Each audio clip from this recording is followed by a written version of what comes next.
I remember dealing with a lot of insecurities, especially in middle school, and I carried that over to now high school. And I didn't know anybody, and well, I felt like I had to fit in. I felt like I had to become somebody in high school so that somebody would like me, that somebody would look past my insecurities and be my friend. I remember one of the very first friendships that I had in high school was based on a lie. I had lied to my friend that I was interested in something that I wasn't, just to get a friend. I became whoever I could be to anybody that would accept me, because I didn't feel worthy. I didn't feel valuable. I didn't feel validated. I needed friends, and unfortunately, that caught up with me.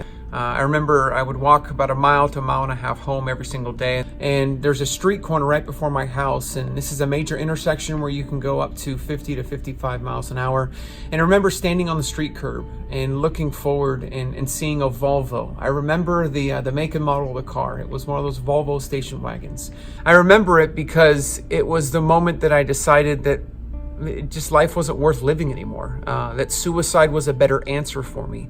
I was trying my whole life to fit in with all these kinds of people, yet nobody was really accepting of me. And I remember making that debate, if I just stepped forward, since I've tried my whole life to be like everyone else, who would really care if I was gone? Who would really care if I was here anymore? And I remember actually taking that step.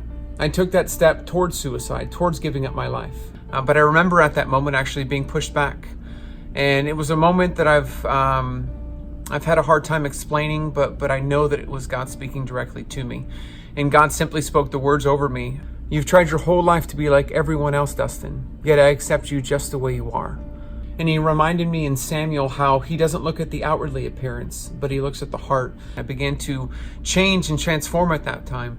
I began to see myself more as God sees me rather than caring about what other people think of me. And now I have the opportunity to share that God accepts us just the way we are, that God loves us for our heart. Even if we're not validated by our family or our friends, he validates me every single day. He validates us every single day because we were worth him dying for. I can now share the value that God bestowed upon me, upon all those that I get to interact with, not only in the young adults ministry, but also church and in public. I do what I can, and I find it worthy enough to share the gospel as much as I can because he's bestowed so much value upon me that I now in turn want to share and help bring the bestowment of value to anybody that I come in contact with.